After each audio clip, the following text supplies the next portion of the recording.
नमस्ते, मैं हूं सुरेश कुमार एकलवे और आप देख रहे हैं हिंदुस्तान न्यूज एंड टिप्स। अपनी चमक दमक से मुस्लिम देशों को आकर्षित करने वाला तुर्की एक हफ्ते के बाद खंडरों का देश नजर आ रहा है। चारों तरफ मलबे का ढेर, टूटी सड़कें और इमारतों के मलबे के नीचे दबी लोगों की लाशें साबित करती है कि यहां भूकंप ने कितनी जबरदस्त तबाही मचाई है। अब तक 28,000 से ज्यादा लोग मारे जा चुके हैं और एक हफ्ते के बचाव कार्यों के बाद भी कहा जा रहा है कि इससे कहीं ज्यादा बॉडी मलबे के ढेर के नीचे दबी हुई है। यानी मरने वालों का आंकड़ा 50,000 के करीब जा सकता है। वहीं 25,000 से ज्यादा घायलों में 600 से ज्यादा लोग अब तक अस्पतालों में दम तोड़ चुके हैं। कभी यही देश इस्लाम के नाम पर सबसे ज्यादा टोपी उछालता था, मगर आज यह यूरोप का सबसे बड़ा मुस्लिम भिखारी मुल्क बन गया है। हालात सुधरने की बजाय दिन प्रतिदिन बिगड़ते जा रहे हैं। देश पहले से ही गंभीर खाद्यान्न संकट और महंगाई का सामना कर रहा था। भूकंप के बाद तो हालात कटोरा फैलाओ दाना दून का पाव जैसे हो गए हैं। तुर्की में जितनी अकड़ थी वह पिछवाड़े के बल निकल गई है और अब दुनिया से मदद की गुहार लगाई जा रही है। तुर्की भी पाकिस्तान वाली धूर्त मुल्ला पॉलिसी वाला हथकंडा अपना रहा है।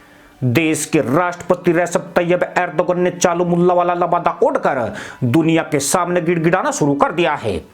यहां तक कि अपने दुश्मन देश ग्रीस और आर्मेनिया से भी मदद मांगने में परहेज नहीं किया है।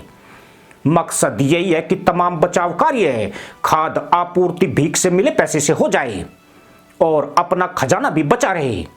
यूं भी देश की मुद्रा लीरा शकीरा की तरह अमेरिकी डॉलर के आगे नाच रही है और बीते एक साल से लगातार गिरावट की ओर है। पिछले साल जनवरी में $1 की कीमत 13.6 टर्किश लीरा थी, जो अब बढ़कर 18.82 लीरा तक पहुंच गया है। दिसंबर 2022 में तुर्की के केंद्रीय बैंक के पास महज $19 अरब का विदेशी मुद्रा भंडार था, जो तुर्की के पुराने इतिहास को देखते हुए उसकी कमजोर स्थिति बयान करता है। सोमवार को आए भूकंप में तुर्की की 1100 से ज्यादा इमारतें तहस नहस हो गई है। बहुत सारी सरकारी इमारतों को भी नुकसान पहुंचा है। हजारों गाड़ियां और इंफ्रास्ट्रक्चर बर्बाद हो चुका है। अनुमान लगाया गया है कि तुर्की को $60 अरब से ज्यादा की क्षति हुई है और तुर्की को इस सदमे से उबरने के लिए कम से कम 10 साल लग जाएंगे। इसका मतलब यह है कि एक भिखारी मुस्लिम देश दुनिया की थाली को जीभ से लपलपा कर देखता रहेगा। यूं भी मुस्लिम देशों का इतिहास रहा है कि जब एक बार इन्हें भीख मांगने की आदत पड़ जाती है तो फिर उससे इन्हें कभी छुटकारा नहीं मिलता है। पाकिस्तान, सोमालिया, नाइजीरिया, फिलिस्तीन, सीरिया, यमन, अफगानिस्तान जैसे देश इसका जीवित उदाहरण है। अब तुर्की भी इन्हीं देशों में गिना जाएगा। तुर्की में महंगाई 55% से ऊपर जा चुकी है। यह पाकिस्तान के मुकाबले दोगुनी है। तुर्की की 82 मिलियन आबादी में 14 मिलियन लोग भुखमरी रेखा पर या उससे नीचे रह रहे हैं।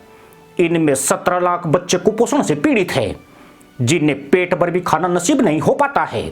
खास बात यह कि तुर्की की यह हालत उसी एर्दोगन के शासनकाल में हुई है, जो खुद को मुस्लिम जगत का खलीफा के तौर पर पेश करता आया है। साल 2003 से प्रधानमंत्री के रूप में और फिर 2014 के बाद से राष्ट्रपति के रूप में एर्दोगन ने तुर्की को एक ताकत के तौर पर प्रस्तुत किया है, लेकिन भीतर से यह देश थोते चने से ज्यादा कुछ नहीं है। तुर्की के 7 प्रांतों में कुल 81 जिले हैं।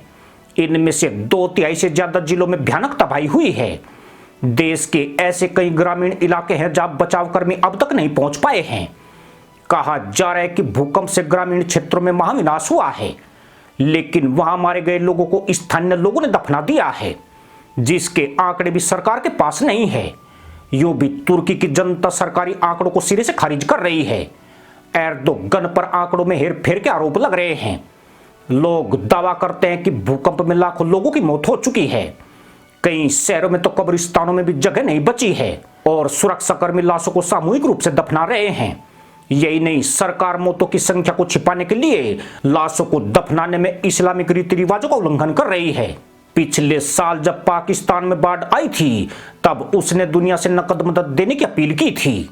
मजे की बात यह कि पाकिस्तान यह मदद भीख के तौर पर मांग रहा था और इसे कर्ज के रूप में लेने के लिए तैयार नहीं था। अब तुर्की राष्ट्रपति रेसिप तैयब एर्दोगन भी राहत सामग्री की अपेक्षा दुनिया से नकद सहायता की अपील कर रहे हैं। यानी मुस्लिम देश कोई भी हो, इनकी हराम की खाने की आदत नहीं छूटने वाली है। पाकिस्तान जैसे खटारा देश ने तो फ्रांस से भी खैरात झपट ली थी, जबकि 1 साल पहले मदरसा पैदाइश ने फ्रांस का जमकर विरोध किया था। ऐसे ही तुर्की भी ग्रीस और आर्मेनिया से टुकड़ा पाने को बेताब दिखता है। खास बात यह कि ये जाहिल भीख भी उन देशों से मांगते हैं जिनके खिलाफ मुसलमान आतंकियों को तैयार किया जाता है, लेकिन जब इनकी तशरीफ फटती है तो उसे ईसाई, यहूदी और हिंदू के सामने ही पटका जाता है। पर यह अच्छा है कि तुर्की का ऐसा हसर हुआ है। भारत के केरल में इसी मुल्क ने फंडिंग करके इस्लामिक आतंकवाद को हवा देने की शुरुआत की थी। इसी तुर्की ने भारत को तबाह करने का सपना देखा है, लेकिन 1 साल के भीतर इन्हीं के अल्लाह ने पाकिस्तान को भी भिखारी बनाया है और अब तुर्की के पिछवाड़े पर भी कटोरा लटका दिया है। इसी के साथ अनुमति दोस्तों, जय जवान, जय किसान, जय हिंद, वंदे मातरम।